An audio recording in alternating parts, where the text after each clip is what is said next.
Hello, everybody, and welcome back to another day of the Daily Thread. We want to welcome a lot of new listeners. The numbers have recently jumped, so big welcome to our new listeners of the Daily Thread. We're so happy to have you here. That slight noise you hear in the background is, if you're not watching, is my father sitting outside in Boynton Beach as somebody is cutting the grass. I thought you guys saw enough of the shades in the kitchen the last couple of days, and it got very beautiful today. It was a little bit cool here for the last couple of days, so it wasn't so comfortable to sit outside.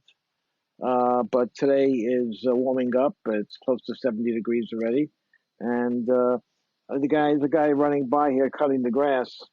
You're gonna see him scoot by on a electric grass cutter in a few seconds. But it really smells good. Nothing like fresh cut grass. Fresh cut grass, it smells amazing. It really does. It really does. I agree with you. That's why I'm sitting out here. You told me it's too much noise, but I hear fire engines on Central Avenue sometimes while you're talking. I don't see you complaining or flinching about that. Okay, so let's get to our first news story for today. Well, today is Tuesday morning, and this happened this morning. So this is our first news stories for today. An NYPD officer was shot in the Bronx. Police officer was shot in the Bronx early Tuesday morning while he was patrolling an area known to police for gang activity. Two uniformed officers from the public safety team were patrolling East Tremont in an unmarked car when they saw two men on the corner of East 183rd Street and Prospect Avenue. As the officers drove up to the men, one of the suspects fired 6 shots at the vehicle, striking the windshield and the officer in the passenger seat, according to police. Both officers then exited the vehicle and returned fire.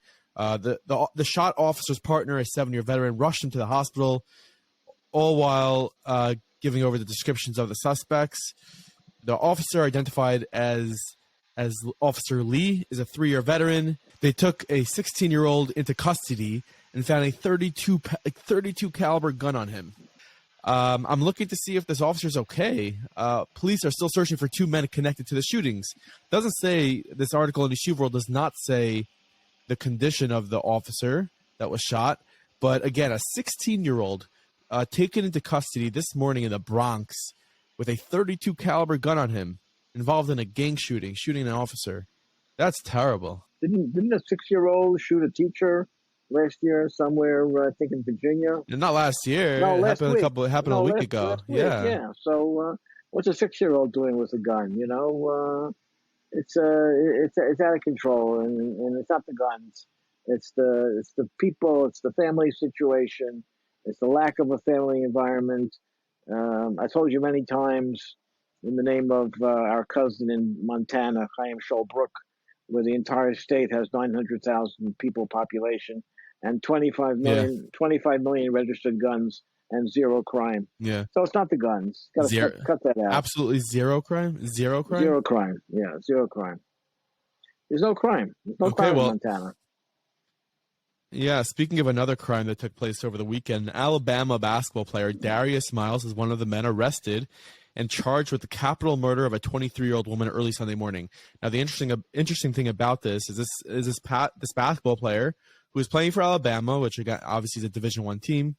I believe it was one of the beat writers in college basketball tweeted on Monday morning that Darius Miles will be out indefinitely with an ankle injury. Now, I don't know if that was referring to the ankle bracelet he's going to be wearing probably in jail, or if that was actually an ankle injury, because he's not out for an ankle injury. He's probably going to get 25 to life for capital murder. What is a Division I team? Can you explain that to me? Well, there's 3 divisions in college basketball. Okay. There's Division I, Division II, Division III. Division I teams are really good players who have a chance of making the NBA or making professional basketball. Obviously, there are some players who have made it in the past from Division II, but generally, it's Division I teams are very good.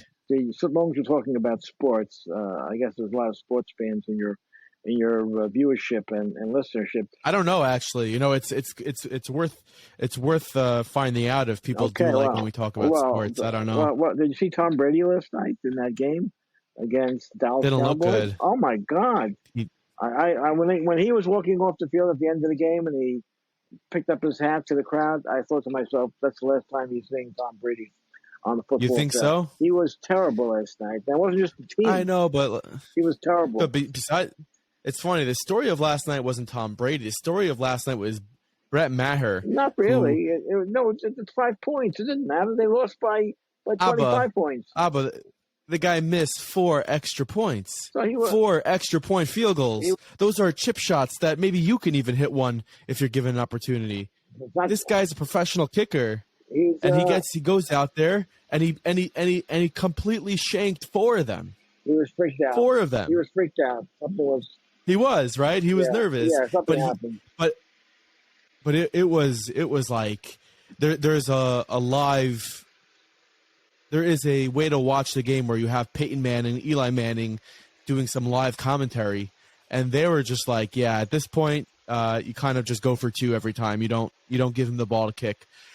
Anyways, like that's our sports for today. Dallas Cowboys are moving on, and Tom Brady, I don't know, we might not see him again. Let me tell you about something that I think is more relevant to Jewish life than the sports stories, which of course are interesting, but a distraction nevertheless. But there's a senatorial delegation touring the Middle East, led by a Jewish senator, Democratic Senator Jackie Rosen from Nevada. She's leading the delegation, and they're going to different countries that are parties to the Abraham Accords, and they're going to celebrate. I guess it's coming up to the 2nd anniversary of the Abraham Accords, so they're making a tour and meeting with the leadership. And like I said a moment ago, only a Jewish senator could do this. And by the way, as part of the delegation is New York Senator Kirsten Gillibrand is also there as well. But Senator Rosen, she said that when she gets to Israel, she's going to refuse. Her delegation is going to refuse to meet with Public Security Minister Itamar Ben-Gvir and Finance Minister Bezalel Smotrich, because she doesn't like their politics. Have you ever heard of such a thing? They just coming back from Arab countries that have no elections, no democracy. A lot of the so-called freedoms that we celebrate in America and Israel are illegal in these countries, but they have no problem meeting with anybody. But when it comes to Israel, they're starting to figure out that, and only a Jewish senator can do this. I don't think non-Jewish senator would have the know-how or the inclination or the chutzpah to do such a thing.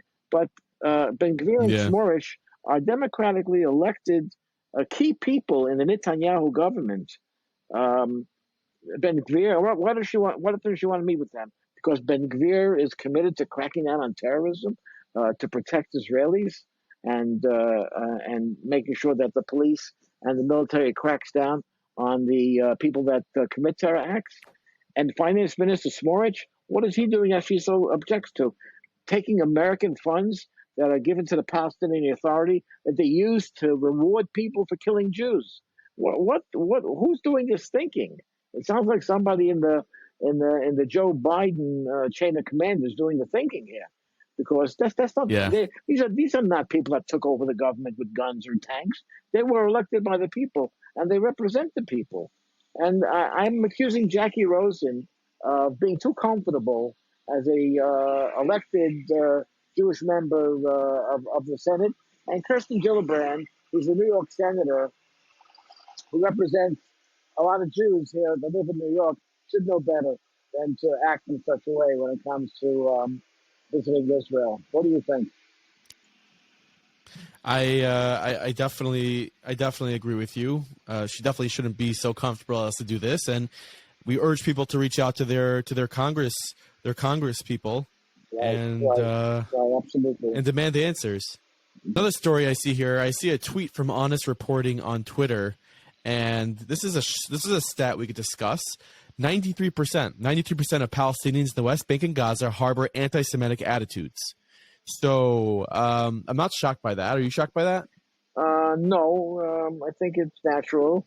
It's natural in that area. I think it was Yitzhak Shamir, who was the prime minister in the early 90s, who said that Palestinians where do they get their Jew hatred from? He said it comes to them from their mother's milk. They get it very early on. Yeah, I mean, it's not shocking if we're kind of wondering why all the violence is happening there. I think a stat like that spells it out 100%. No, 93%. Come on now, that's a little bit. It's a Yeah, little bit much. yeah, it's a very bad situation, and no one's encouraging it to change. If you ask No, me, no. it's awful. After so many decades of talking about peace and dealing with so much money that's being transferred, then you know the unemployment in the Palestinian territories is like over 50%. But nobody's starving. Every time they have a riot or a protest, everybody's dressed very nicely. I see they're usually wearing nice T-shirts. And they have nice jeans and nice shoes. They're not walking around in rags. So Right. they're getting money from somewhere. So somebody's supporting them. So they really have no horse in the race. They really can harbor these natural animosities towards Jews that are handed down from generation to generation pretty easily. 100%. There was a tweet the other day from Colin Rugg. The tweet read, "Can someone tell me why Hunter Biden was allegedly paying $49,000 a month in rent at his father's house where the classified docs were found?" Yeah, I Now, could tell you why. Yeah, can you tell me why? That's how he got it. That's how he gave some of the money that he was getting from the Ukraine and from China to his father. It'll take time to prove that, but I think Yeah, but if that's the direction that we're going in. What do you think? There's been so much. Why do you think he was paying $49,000 a month rent? Why do you think so? Why Hunter was paying to Joe? Yeah. Why do you think he was paying $49,000? I don't know. You were just overcharging him? I don't know. I mean, who? I don't know. Did I ever charge you rent for living in my house? I guess not. You thinking? You everyone think about it a little bit? I don't think you did. I don't think I did. So is Joe charging? Joe charging Hunter rent? You think? Listen, you're about to see. It's going to unfold very, very slowly, but you're about to see the explosion of the biggest political scandal in the history of the United States of America. Okay. I don't want to jump to any conclusions. It has to be proven in a legal and proper way, and it's unfolding. I think. Well, let's be real. Let's be real. Is anything actually going to happen, or is it just talk? It's just talk. Is anything actually going to happen? I mean, is anyone going to go to jail? Presidents have resigned from office for less. Richard Nixon resigned for much less. So look at the. Is it less? I mean, but that was proven. That was brought in front of Congress. No, yeah, well, he was going to be impeached, so he resigned instead of being impeached. And I think this is something that's being planned by the Democratic Party. And you know how you know that? Because a Democrat said earlier this week that he thinks this may have been planted by Republicans in the Biden household to make him look bad. And that's a sure sign that it was planted. If it was planted by anybody, it was planted by the Democrats, because that's how they've done it. The Democrats work like this. They accuse you of doing what they're doing. That's how they've been working since Trump was elected president in 2016. I do not think that anything's going to happen from this. I think every presidency there's some sort of scandal, and whether it's real or not, it could very well be that Hunter did commit all these crimes and Joe Biden committed these crimes, but let's be real, nobody has committed more crimes than probably the Clinton family, and more specifically Hillary Clinton, and she has never paid for any of those crimes. So there's no reason to think that all of a sudden now Joe Biden is going to start paying for the crimes. They're being protected. He's fine. I don't think that anything's going to come about it. I think the Democrats want to get rid of him before 2024. He has this crazy idea at the age of 82 that he's going to run for president again, and they don't want it. And this is the only way. This is the only way they could figure out to get rid of him. Is by creating a scandal that forces him to resign. I hear you. I hear you. I guess we'll see. A headline here via VIN News: clashes between protesters, including children, and police at a Geula cell phone store. Oh, really? In yet another demonstration against the sale of phones with internet access in Geula neighborhood, clashes broke out between the protesters, many of whom were children, and police. Mm-hmm. A police statement blamed extremists for violence and said officers tried to allow for peaceful protests, but at a certain stage, demonstrators began to riot and attempted to damage the shop. Police claimed that the children present at the demonstration were cynically used on the front line by their parents, as well as interfering with traffic and throwing objects as passing buses. Officers were working to clear the protesters, who police said threw a plastic bottle and hurled invective toward officers after being ordered to disperse. The Israeli police will continue to allow freedom of protest within the limits of the law, but will not allow vandalism, violent rioting, or any attempt to harm business owners, citizens, or officers, the police statement has said. Listen, we see this from time to time. It's awful that it happens. It's not okay. I don't know. I personally think that it comes from a place of like boredom and looking for an activity. When it comes to like the Kikar Shabbos protests and a protest outside a cell phone store, you don't like it. You don't want them selling phones there.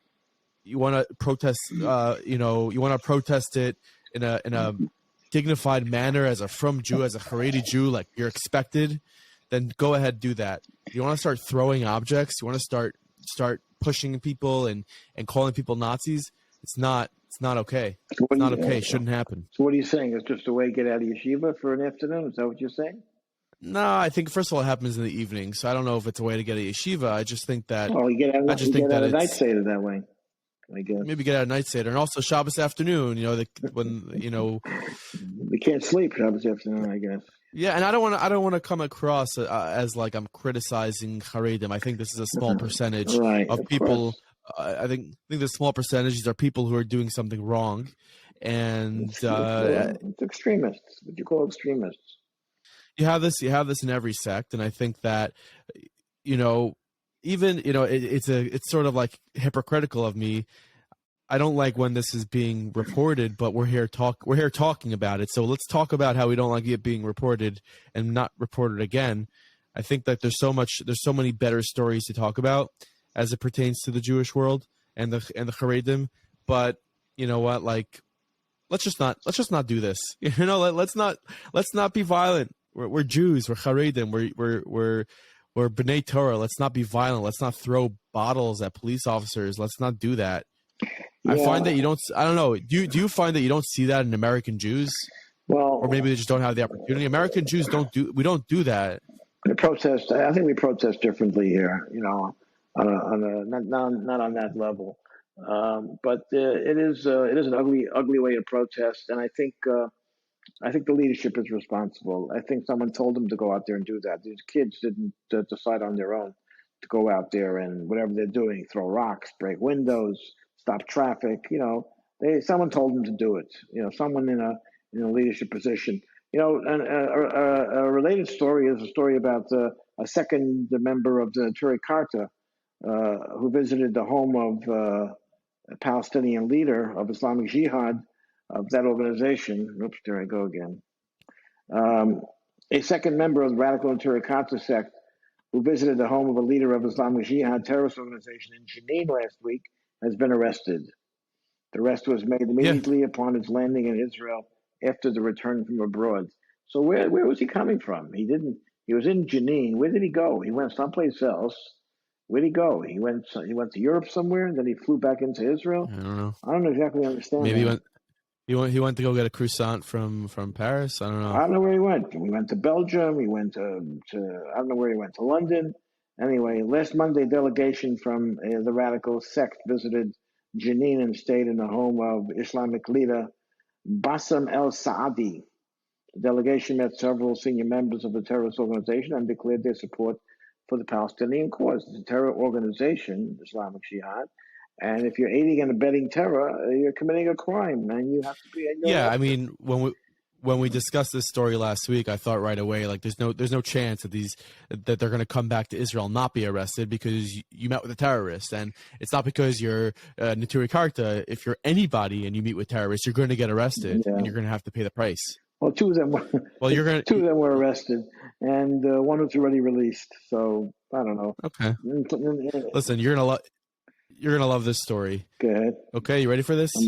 A United Kingdom yeshiva was told not to ask prospective students if they use social media at home. Now, who told them? A Haredi school in Hackney has been told by the British government that it cannot have an admissions rule prohibiting incoming students from using social media at home. The Office of Schools found that Yesodei HaTorah senior girls' schools admissions rules do not comply with the government regulations, even though the school is subsidized with government funding. In its decision, the office said only public activities could be required or prohibited for admissions purposes. Although the school considered social media activity to be public, the government says it's not, it's a private activity. The agency said that the admissions rule at Yesodei HaTorah said that home entertainment is strictly not allowed. In the eyes of the adjudicator, that means any entertainment accessed online via any computerized device. This includes online gaming or any online presence which involves personal social use. The adjudicator felt the use of the word home was incompatible with a requirement that another person can provide a confirmation as to what has taken place or not taken place as if it were occurring in the public domain. The agency also told the school that it may be required to accept more students this year as its current entry maximum was too low. State-subsidized religious schools are permitted to require certain levels of observance, but the rules need to be fair, clear, and objective. So can you imagine? You have in the United Kingdom, the schools are getting the government is getting involved in the rural school about telling the students that they cannot use social media at home. So you have that here too in some schools, some applications to some schools. Yeah, but I don't think the government says that you can't do that. No, of course not. But it really leads into the age-old debate that's been going on for decades, probably 50 or more years. What influences a kid more, the school environment or the home environment? If a kid's a good kid, is it because of what he sees at home or is it because of what he sees at school? Could there be a contradiction between the two? Could he have a difficult life at home and have a good life in school and be a good student? Or how does one impact on the other? And, in my experience over the years, when you guys were in yeshiva, when you had different conversations about different issues, people who believe it's the home, people that have children say it's the yeshiva impact, and people who run yeshivas say it's the home impact. So it's like a back and forth. It's like a never end. Well, you don't run a yeshiva and you don't have kids right now in school. So what would you say it is? It's a never ending argument is what it is. You don't want to chime in? I don't know. I have to think about it. Ask me again tomorrow. Let me think about it. I don't think there's a definitive. I think it's I think at this juncture, I think it's a combination of the two. I think you have to have a healthy environment in both. Kids have to be treated well in school, and they have to have a conventional, healthy, constructive home environment. Now, what's a healthy, constructive home environment? That you could also debate endlessly. But if I had to give one an edge over the other, I would say that the home environment is more important than the school environment. What do you think? As a former student, I would probably agree with that. And it has nothing to do with where are more hours spent. I think that has to do with the quality of the time spent. I think. Yeah, right? I think so. I would say so. And you know what? For our listeners, you can chime in on this conversation. You can head to the Daily Thread at meaningfulminute.org and send us an email or sign up for our WhatsApp status and maybe take the poll. But we have more content coming your way via WhatsApp and also on tomorrow's episode of the Daily Thread. So make sure to subscribe to this podcast, to review this podcast, and to leave this podcast a rating. Again, a big thank you and a big welcome to our new listeners. Yeah, I'm so happy to have you aboard. What happened that you discovered there's so many new listeners? I don't know. What? You just checked the numbers or something? Somebody yeah, I you on was the looking shoulder? at the number. I saw that there's an increase in the last few days. So big welcome, and we'll see you all again tomorrow. Okay, have a good day, everybody.